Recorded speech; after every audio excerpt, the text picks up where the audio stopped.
जय हिंद साथियों, trick academy में आपका स्वागत है। चलिए हम शुरू करते हैं 29 जनवरी 2022 के सेकेंड शिफ्ट के पेपर से। पहला क्वेश्चन है, कौन सी कंपनियां बड़े पैमाने पर जेनेरिक दवाओं का निर्यात करती है।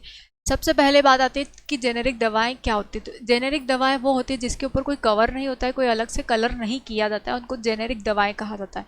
तो भारत में सबसे ज़्यादा जेनेरिक दवाओं का निर्माण होता है। ऑप्शन डी इसका सही आंसर होगा। नेक्स्ट क्वेश्चन है, निम्नलिखित में से कौन गुरुत्वाकर्षण के कारण तारों और धूल का एक समूह है। तारों और धूल का समूह किसको कहा जाता है, तो वो कहा जाता है आकाशगंगा को। ठीक है, गैलेक्सी को कहा जाता है। ऑप्शन सी इसका सही आंसर है। अगला प्रश्न है, वह कौन सी प्रणाली है जो अपने परिवेश से अलग है और ऊर्जा और द्रव्यमान दोनों का आदान प्रदान करने में असमर्थ है। क्या कहलाता है वो? बंद प्रणाली, खुली प्रणाली, विलगित निकाय या फिर फाइबर सिस्टम। तो वो कहलाता है विलगित निकाय, आइसोलेटेड सिस्टम। ऑप्शन सी इसका सही आंसर है। अगला प्रश्न है, निम्नलिखित को मिलाएं। किसको मिलाना है? देखिए, पहला दे रखा है अकशेरुकी। अकशेरुकी जिसमें रीढ़ की हड्डी नहीं पाई जाती है, मैंने पढ़ाया था एनिमल किंगडम में, तो वो कौन सा होता है? मोलस्का संघ होता है। तो पहले का तो ये हो जाएगा। किंगडम प्लांट, प्लांट जो होते हैं थेलोफाइटा टेरिडोफाइटा होते हैं। दूसरे नंबर पे कशेरुक जो होते हैं जिसकी हड्डियां पाई जाती है जैसे कि हम लोग। तो पहले का दूसरा, दूसरे का पहला, ऑप्शन बी इसका सही आंसर होगा। ठीक है, ऑप्शन बी। नेक्स्ट क्वेश्चन है, रिक्त स्थान पीने के योग्य है। क्या पीने के योग्य है? वहनीय जल जिसको पोर्टेबल वाटर कहा जाता है, समुद्र का जल, नल का पानी या फिर भूजल। तो सही क्या आएगा? पोर्टेबल वाटर, वहनीय जल। ऑप्शन ए इसका सही आंसर है। नेक्स्ट क्वेश्चन है, निम्नलिखित में से कौन लार्वा अवस्था में अमोनियोटेलिक और वयस्क अवस्था में यूरियोटेलिक है। जब छोटा होता है, बच्चा होता है, तो बच्चे की अवस्था में वो अमोनोटेलिक का उत्सर्जन करता है और जब बड़ा हो जाता है तो यूरियोटेलिक का उत्सर्जन करता है। तो वो किस में पाया जाता है? मेंढक में पाया जाता है। और मेंढक क्या होता है? उभयचरी जीव होता है, एम्फीबियंस होते हैं। ऑप्शन डी इसका सही आंसर होगा। सरीसृप में जो होता है यूरिकोटेलिक टाइप का उत्सर्जन होता है। सरीसृप में कौन सा होता है? हाँ, सरीसृप में भी कौन सा होता है? यूरिकोटेलिक ही होता है। एफ्स में भी यूरिकोटेलिक होता है। स्तनधारी में यूरियोटेलिक होता है। ठीक है, यूरियोटेलिक। और उभयचर में अलग अलग स्टेज के हिसाब से होता है। अगला प्रश्न है, क्योंकि 3 अवस्थाएं पाई जाती है, जैसे ये वो जो 2 अवस्थाएं होती है उत्सर्जन के हिसाब से, लेकिन श्वसन की इनकी 3 अवस्थाएं होती है। अगला है, पॉलिएस्टर के रूप में वर्गीकृत सिंथेटिक फाइबर का नाम बताइए। पॉलिएस्टर के रूप में पॉलीथीन, बहुलक, रेशम या टेरिकोटा। टेरिकोट जो होता है ये इसका सही आंसर होगा, ऑप्शन डी। नेक्स्ट क्वेश्चन है, रिक्त स्थान को द्रव्यमान पर कार्य करने वाले बल की मात्रा में मापा जा सकता है। किसको मापा जा सकता है? बल को मापा जा सकता है, वेट। ऑप्शन बी, वेट क्या? वजन, है ना, बल नहीं आएगा, वजन आएगा। अगला प्रश्न है, निम्नलिखित में से कौन सा तत्व ज्वलनशील है जो आग लगाने में सहायक होता है। जहां भी आग लगाई जाती है वहां पर 3 सोर्सेस होना बहुत जरूरी है। एक तो होता है तापमान, दूसरा होता है ईंधन और तीसरा होता है ऑक्सीजन गैस। तो इसमें से गैस कौन सी है?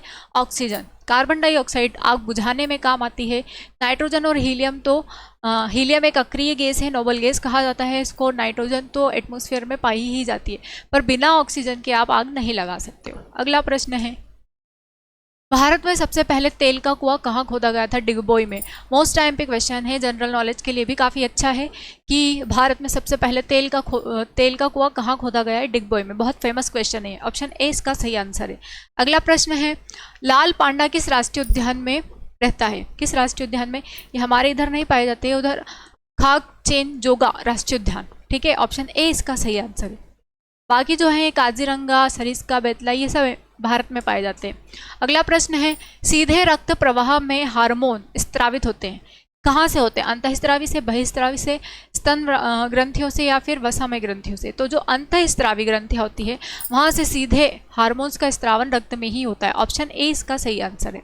अगला प्रश्न है, बहिस्त्रावी जो ग्रंथियाँ होती है, बहिस्त्रावी ग्रंथियों से एंजाइम और जूस का स्त्रावन होता है जो कि हमारे भोजन के पाचन में सहायक होता है। ठीक है, अगला है, निम्नलिखित में से कौन प्रोकैरियोटिक कोशिका का उदाहरण नहीं है? प्रोकैरियोटिक यानी कि जिसकी कोशिका पुरानी हो या न्यूक्लियस जिसका पुराना हो, जिसमें ज़्यादा फंक्शन ना हो कार्य करने के, तो वो प्रोकैरियोटिक कोशिकाएं कहलाती है। किसकी नहीं होती है ये पूछा गया है। जीवाणु, आर्किया, नीले हरे शैवाल, ये तीनों प्रोकैरियोटिक के एग्जाम्पल हैं, लेकिन ये जो है ये यूकैरियोटिक के हैं। शैवाल जो है यूकैरियोटिक में आते हैं।